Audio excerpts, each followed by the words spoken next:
Hey, what's going on, everyone, and welcome to Solo Rip number 11. Man, we keep piling these on. It seems like it was just yesterday that I decided to do a second episode a week of Solo Rip, and you guys have followed me along this journey, giving me great feedback, so I appreciate y'all. But here back with Solo Rip number 11 on the weekend. Like I always say, when we have all the extra time, where we can actually focus on the things that are being said, and when I like to make these small and concise because Lord knows that there's a bunch of other Bitcoiners and a bunch of other podcasts that you may be trying to catch up on here on the weekend. So I want to keep it nice, brief, and concise on today's episode. Yellen admits that she was wrong about inflation. Shitcoins can only do one thing consistently. I want to talk about the continued trend that I've been talking about in these solo rips, which is getting exposure to Lightning, but also different ways that you can get like small exposure, small amounts of sats, but see the power of Lightning and this economy that's starting to roll out here. So I want to talk about that a little bit. I want to give a little love to the developers that have actually successfully made on-ramping to certain things like Lightning very easy and have helped creators like me and business owners and so many other different people be able to get on. And I want to give just a little bit small tangent on why I've never been more bullish about Bitcoin and Bitcoiners. So without further ado, I'm going to cue the music now, and I'm going to catch you guys on the other side of the intro here. Talk to you in a bit. I also made the case for owning Bitcoin. The quintessence of scarcity premium. It's literally the only large tradable asset in the world that has a known fixed maximum supply. By its design, the total quantity of Bitcoins cannot exceed 21 million. Bitcoin is the hardest money that has ever been invented. If you don't have my private key, you cannot spend my Bitcoin, period. And this is the power of Bitcoin. It's the first time we figured out how to create true property that you can take possession of with full custodial rights. All right, we're back here from the introduction. Thank you guys again. Welcome to another episode of Talking in Bits, where we walk you through Bitcoin bit by bit so we can provide you with the information you need to succeed and persist. Before I get into those topics that I talked about before the intro, I definitely want to remind y'all that this is actually the side chain to Talking in Bits. The main chain is where we have all the interviews and all the really good stuff that's popping over there, and the great guests that give us their time, give us their wisdom. I'm super thankful for them. This latest episode, the one that just passed this Wednesday, depending on when you're hearing this, one of my favorites had Hodl Tarantula on for the third time. And like they say, the third time's the charm. Tarantula went on a tangent about a lot of things, and believe it or not, the majority of it was not really Bitcoin related. But you know, in the Bitcoin ethos, we also care about each other as people. It's not just necessarily about the token or about the asset. So check out that interview on the main chain, and I got some exciting guests coming up here in the next few weeks. Yeah, go check out that main chain, Talking in Bits. This is the side chain. This is the solo rip. Without further ado, let's get into it. So this week we finally admit somebody from the Fed admit that they were wrong. So Yellen actually admits in an interview that she was wrong about inflation. Nobody in Bitcoin is surprised. No shit. This is like one of the leading arguments in Bitcoin. This is one of the things that we push, you know, so hard when we try to orange pill people and we try to get them to understand certain things, is that, you know, inflation is basically going to disintegrate your savings. It's damn near impossible if you zoom out long enough to be able to actually have a useful, incredible savings account without the buffoonery that's happening at a higher levels with the Fed continuously just devaluing that currency. This has actually helped me orange pill certain people.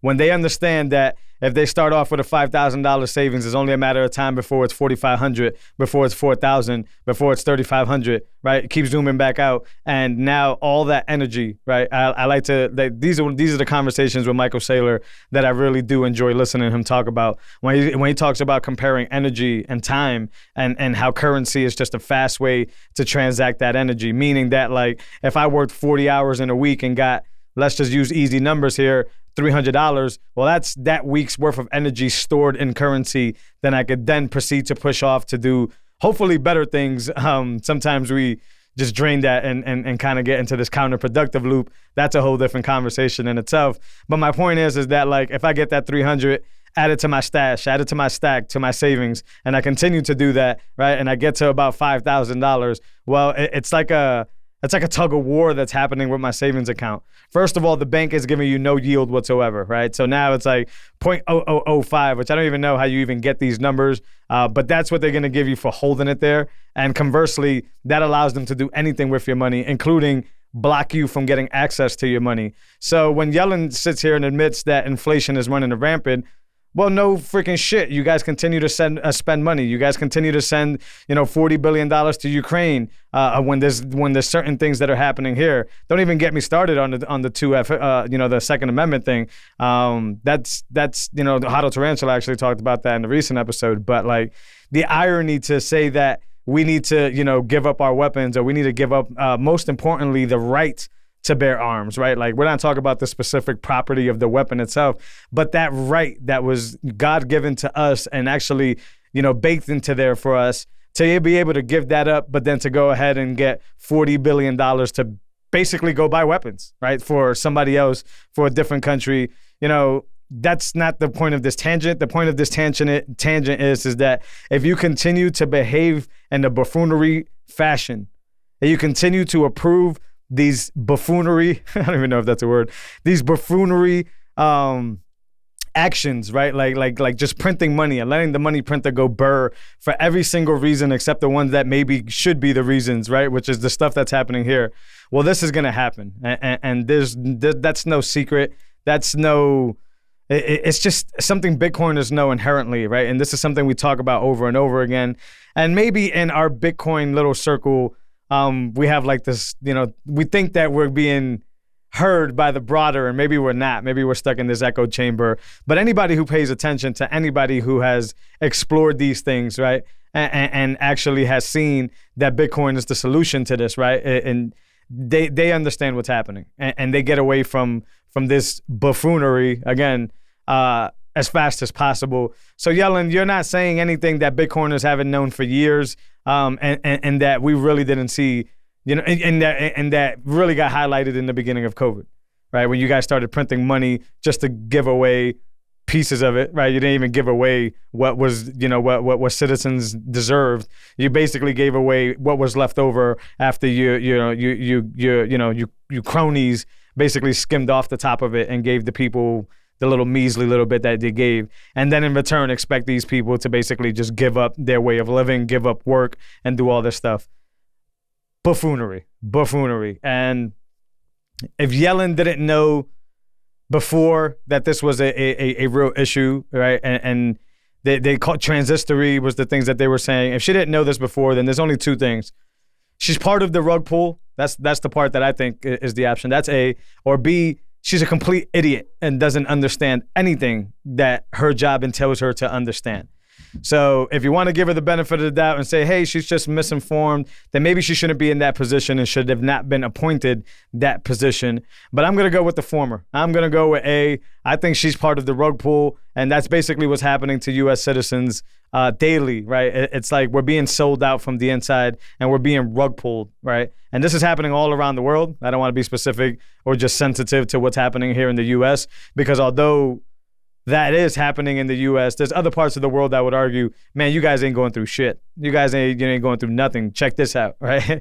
And then it just becomes a contest on who's going through the most tyrannical thing, all right? But which is a weird thing to even say. But yeah, Yellen, if you didn't fucking know, yeah, you're literally slowly but surely killing Americans, especially the middle class that's having a hard time putting this money away. And hopefully you do some change. But I don't think there's going to be any change here. This is just an acknowledgement to show face. Nothing's actually going to come of this. They're going to keep printing money for the stupidest things. And because they can continue to let the money printer go burr, then, well, what the hell? Inflation's going to go up. Duh. I'm not an economics major, and I understand that. I've only, Bitcoin has showed me that. So for anybody who's listening, I'll get into why I'm more bullish later on in the episode. But this is one of those reasons. Go check out Bitcoin if you haven't already. If you're a first-time listener, shout out to you. Appreciate you. Go check out Bitcoin deeper. If you're a last-time listener, shout out to you as well. Thanks for listening to as far as you have, and maybe this ticks you off. But either way, this is why we Bitcoin, or one of the reasons we Bitcoin. So Yellen, no shit. Shitcoins. Shitcoins are consistent at one thing, and that's rugging people. So let me pull up this article here. No surprise to y'all, this isn't the only one. There's a few other ones that have been doing this or have fallen victim to this, but Solana, I really don't care, in this situation appears to have stopped rooting new blocks, meaning that consensus has stalled. Investigation of the cluster status is going while restart instructions are being prepared. Fam, if you have to tell me how to restart my money or restart my security, as Michael Saylor says it, or restart anything that I've invested in, I'm getting out of there as quick as possible. And I don't know why this is it more apparent. This is not the first time, probably won't be the last time. And I'm still baffled. Maybe it's an information thing. Maybe people just like the inherent part of gambling, which is why gambling may be such a big addiction. Maybe it's who you're around and who you're getting your information from. We're all gone through our little shitcoinery phase. But this is mind-boggling to me that you're willing to risk the majority of your asset or everything that you're worth into a network that just one day when you wake up, it's sort of like a miner getting unplugged or power going down. It's like, whoops, I don't work today. Consensus is not working right now, and we're working on turning this thing back on. This isn't a miner or a few miners. This is a whole network of tokens that I don't really know much about the value of Solana, whatever the hell it is, but I'm assuming a lot of people are putting money into not only this token, but other tokens. And if we want to continue on the trend of why I'm so bullish, here's another one. Like, to think that Bitcoin tomorrow would wake up, even with the China Bitcoin mining ban. I'm going to put quotations on that because I don't think they banned anything.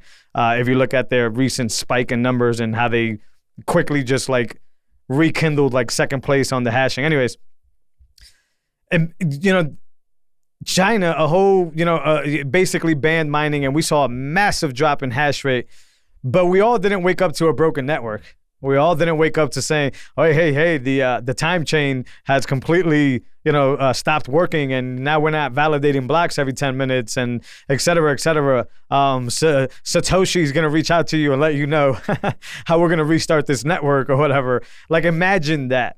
That is just mind-boggling, right? That wouldn't happen. We've seen that it wouldn't happen. And not only on the mining example, but like when we saw Binance and a few others basically dump a bunch of UTXOs a few weeks ago that made the price basically plummet, Bitcoin just continued to say, oh, okay, well, bring it on. Keep chugging along every 10 minutes. The miners responded well. The hashing responded well. And we continued. But for these shitcoins, they only seem to be able to do one thing and one thing successfully.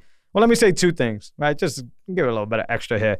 They're able to do two things and two things successfully. The first one is consistently fail over and over again.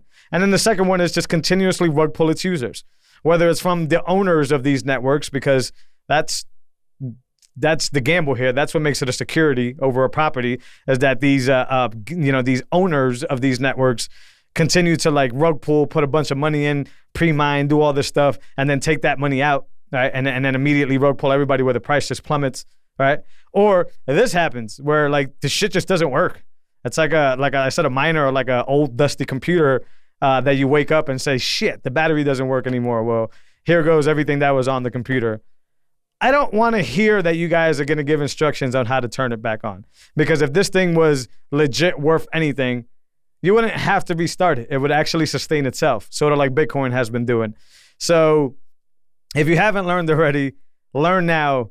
This shit is mind-boggling and is nonsense. And if you understand what makes a network strong and what makes a network self-sustaining, and you would understand that this is not an arena to put your money in unless you're one of the rug pullers, back to Yellen, right, and the fiat dollar, or in these shitty tokens, or if you're just a gambler and just love the risk. Like, you just get like a dopamine release for gambling. That'll be the only two reasons I can think of why these other shitcoins, this Solana and in this example, continue to thrive and continue to even get anybody to endorse them, especially shitty-ass influencers, the Pomps of the world, and these people. Mind-boggling. Luna, a few weeks ago, Corey Klippstein from Swan continues to hammer that point down and gives plenty of you could call them resources, but I say facts on why you should not be trusting these things, and why everybody understands Bitcoin, but also the self-sovereignty of Bitcoin and being able to own those,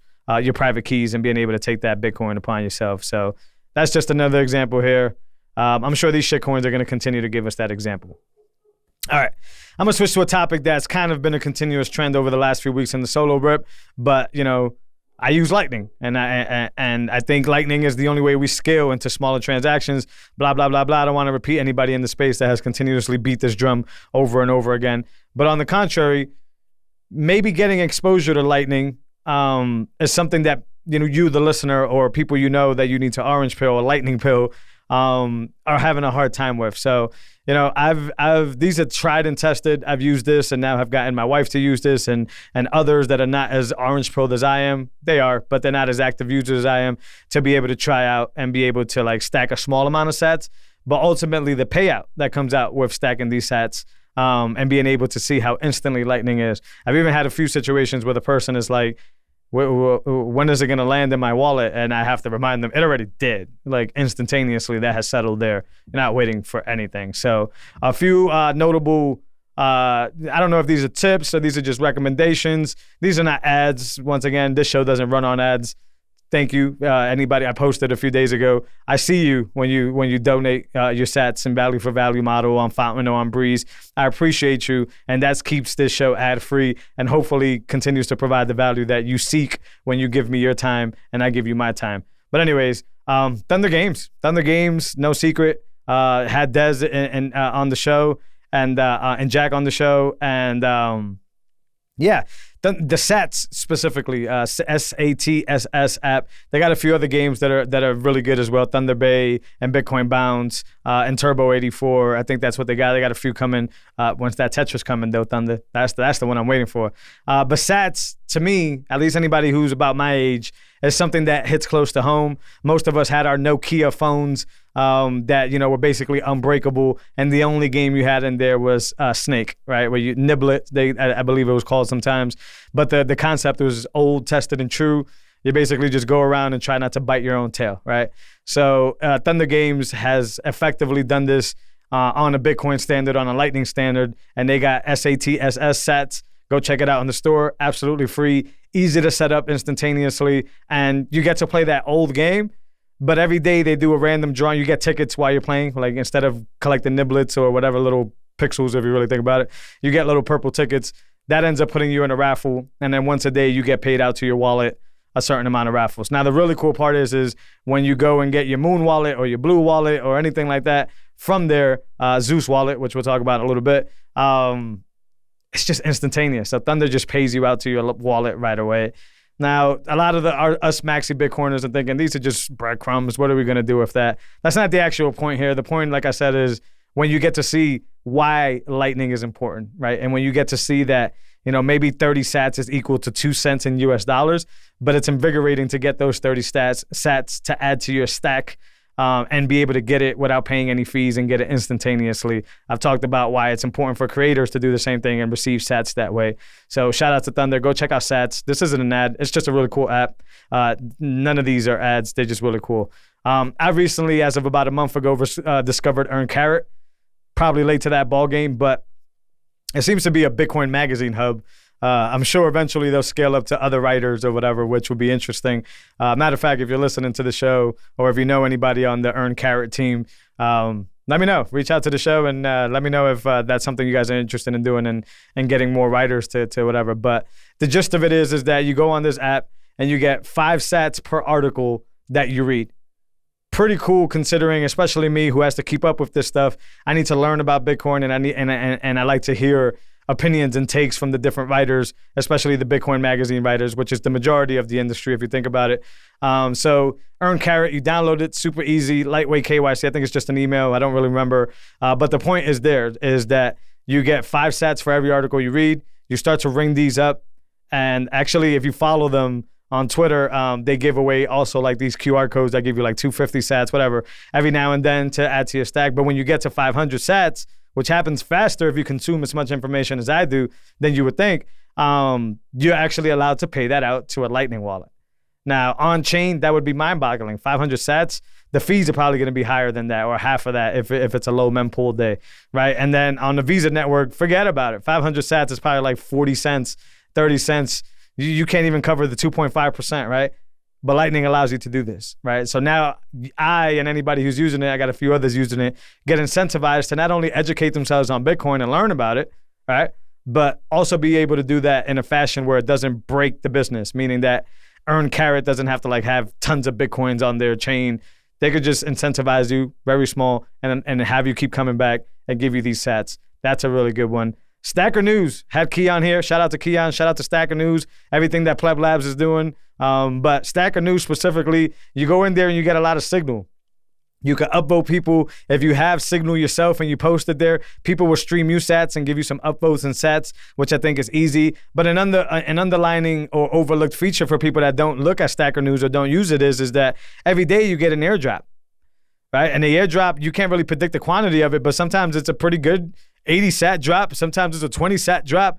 But the point is to incentivize you to continue to use this economy. So you can find a lot of signal on Stacker News, and you don't necessarily have to come out of pocket for it. I mean, the app itself is paying you an airdrop and allowing you to experience Lightning and allowing you to, upvote in Lightning instantaneously. But in a true Bitcoin standard way, they also allow you to withdraw those sats to your, Moon wallet or to your Lightning wallet, your Zeus wallet. And that's phenomenal in itself. So don't sleep on Stacker News. Check that out. It's the exposure to Lightning and very low onboarding, right? Whether you have to put in, 50 cents yourself, right, to a wallet, or whether you just get it with the airdrop. Extremely powerful stuff to get a lot of signal and kind of get away from the legacy ways of doing this thing. So check that out. The last one is obviously Fountain again. Breeze is very close here. I just like the Fountain experience better, but same exact thing. I'm not going to beat that drum over and over again. You're able to just load up as something as easy as 50 cents and be able to tell your favorite creator or your favorite podcaster, hopefully your favorite musician soon, hopefully your favorite audiobook, that author that wrote the audiobook, basically, hey, I don't have much to give besides 50 cents, but I'm going to give this directly to you, and I'm not going to get destroyed by 2.5% or anything like that. That kind of wraps up that little segment there. I hope you guys actually go out and try these things. Not only are these Bitcoin only companies, which is fascinating, but when we first get onboarded, on-chain seems to be a really big thing, and it should be, right? We need to understand that base layer, and we need to understand cold storage, which is extremely important, and that all happens on the main chain, right? But if you haven't exposed yourself to Lightning, it's probably easier now than ever to kind of get like a faucet, right, of sats just by trying these things and exploring these things. Numerous episodes here, we've given away sats, and Fountain has given away sats to incentivize you just to try this. Because I promise you, when you try this, it's I'm not gonna say life changing because that's very broad, but it's the way you think about your subscription, right, that you pay Netflix or you pay Spotify or you pay anybody, that mentality starts to shift when you realize that $15 can get you thousands of sats, and you can actually like spread the love, right, and give it to the creators direct. And then conversely, that just gives you better content, better games with Thunder, better, hopefully more writers and Earn Carrot. Stacker News, the signal continues to increase. So it's just like an economy, but it's a feedback loop. It's a circle of just making products better by not having to do much. And I really want people to get a taste of that. On-chain is obviously where it's at, but Lightning is fascinating and it's powerful to watch in action. Just to transition there from that, I want to give a shout out, not a deep shout out here, but these are also apps you should try. But just to the developers and their team, I'm not going to shout out the team, but I'll shout out the developers. I know exactly for the onboarding that has allowed us to be able to, as creators, earn sats, but also as a user, be able to onboard to Lightning much simpler than when I came on a few years ago and had to set up my own node and had to manage my own channels and do all that. So just a quick shout out, Michael from Oshi. I'm going to have, Michael on next week. Hopefully we have something scheduled, but Michael from Oshi, Oshi literally walking into businesses and getting them connected to Bitcoin and running Bitcoin and giving incentives to their buyers, to their customers. And from what I hear, it is fast as 5 minutes. Which is fascinating. And as a business owner myself, and as other business owners that I know, this stuff could get extremely technical, but it doesn't have to be, right? You have, guys like Michael who are working on applications and systems to basically allow you to onboard without the pain and be able to benefit and receive the benefit from these, networks. And I think that's extremely honorable and should be mentioned here. Oscar from Fountain, you guys, no secret, Fountain app is the way it's at. But Oscar, talk to him, go check out that episode. Oscar and his team have been able to, and I told them this during that episode, it was so hard in the very beginning when I adopted podcasting 2.0 to be able to get people to actually stream sets. It was like, man, you need to have your own node. You need to have this. You need to have that. You need to have this. And then you need to know me. And then, blah, blah. Right now, it's just as easy as sort of like Michael from Oshi. 5 minutes, you download Fountain from the App Store. They're not test apps. They're actually live public apps on the App Store. And you can have a wallet instantly that you can receive sats in. That's fantastic. But also you can load up and be able to do the stuff that we talk about over and over again. And that's extremely easy compared to when I came on for podcasters. So shout out to Oscar again. I haven't talked to Evan from Zeus. Hopefully we can get on an episode really quick. I'm a Zeus a wallet user, and it's more for sovereignty and connecting to your node direct. But I actually love this app. Similar to all other apps, he's made my node on the go, if that makes any sense, much more easier to manage. I can now handle channels. I can now send payments, receive payments, view transactions, do these things when I'm, 3,000 miles away from my node. And I've done this, and I've done it plenty of times. And I've been able to spend sats from my node right from my Zeus wallet. I believe Evan is, doing this open sourced, and I don't know if he's getting paid for it, but most of these guys are not. They're just contributing to the space. So support Evan either directly, the Zeus project directly, through something through OpenSats, and you can do that directly on OpenSats' website, or you can do that here by just listening to the show. 5% of the show, at times 10% of the show, head on over to support projects like Zeus and Evan. So I didn't want to dig too deep into that, but that's just a quick shout out. There's many other developers that are doing fantastic things. The Bitcoin company, the Bens, are doing fantastic things. Pay with Moon, although I sometimes see them talk about crypto and stuff, that's beyond the point. It's super easy to use Lightning and get basically gift cards or Visa cards that you can then and go use. So shout out to these developers. They're making this onboarding experience just that much better, and we should support them in any way and every opportunity that we get. All right, never been more bullish about Bitcoin and Bitcoiners. Just to wrap this one up, because I do want to keep this concise. Well, everything I've talked about in this episode, right? The fact that, DeFBeD is just buffoonery. The fact that shitcoins don't even work properly, and I don't even want to be a part of that. The Lightning Network and the continued trend of being able to give people exposure, but also be able to stream as little as a penny in US dollar value if you really want to. The developers, I'm always big on that. They have created this universe. They are the magicians that allow us to get that much closer to being able to use this as an everyday standard. And they make me bullish every time I hear brand new news, every time I talk to one of them, or every time I see projects that are going on. That makes me more bullish. The state of the world makes me more bullish, and that, more countries have their interest peaked. I read about Panama and other places, and El Salvador is continuously pushing this and showing that it works. I think Bukele bought the dip again, 500 coins again. Like this just makes me continue to be more bullish. But if I were to leave a last statement here, Bitcoiners are the most amazing people that I have ever had the pleasure of being around and working with. Shout out to Carr. You guys know how close I am with Carr. If you don't, then we are close. But he posted something very profound that I couldn't agree with more. Bitcoiners just have a way of making you understand your value and who you are and why you're important more than anybody in the world, right?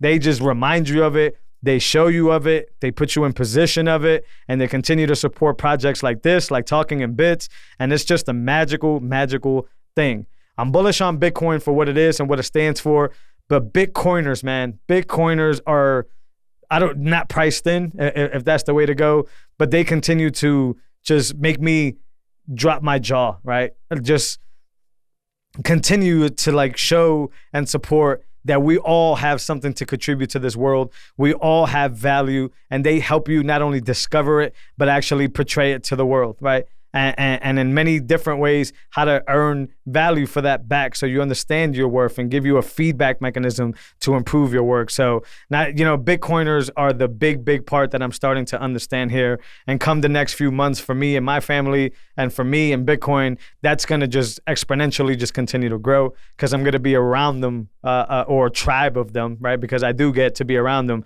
but be around the tribe of them more often, and continue to write the chapters of my life and continue to expand on who Jose is, who DeFBeD is, what Talking in Bits is, and what else contributions that I could provide, not only to Bitcoin, but to Bitcoiners. And that's extremely important. And with that, I really just want to wrap up this episode. Super humbled by all you Bitcoiners that reach out to me, that stream me sets, that talk to me when I'm down, that help promote the show. Just completely humbled by the opportunity. Even the people I work with at Unchained Capital, completely humbled to be around the smartest people in the world, but the nicest people in the world that respect you for who you are, not who you pretend to be. In the fiat world, you have to wear the mask often. In Bitcoin land, or with Bitcoiners, there is no reason for the mask. You can throw that mask away and be yourself. There's somebody for you. There's a tribe for you. If you haven't engulfed yourself in Bitcoiners, do so. I promise you, it's going to be the best thing you can do for your life. So with that being said, guys, that wraps up Solo Rip number 11. You know where to find this. You know where to, share some value for value. Catch us on Fountain. I actually saw that there's like 56 Podcast 2.0 supported app. So whether it's Breeze, Fountain, or any of the other ones on that list that you happen to consume your podcast with, feel free to show us how much you like this show. Give us a boost. We'll read them on the show. Show you some love back, right? Because I love my listeners. And just continue to support. Bitcoin TV is where you can catch this video in 4K in all its glory. But we're also available on all those other legacy apps if you guys want to do so and check us out on there. As always, I appreciate you guys as always. I give you my time, so I give you my heart. There's no other way around it. I wouldn't waste my time if I didn't give you everything. I appreciate you guys as always. Until next week, or the main chain, depending on what chain you're following. Appreciate y'all. Later.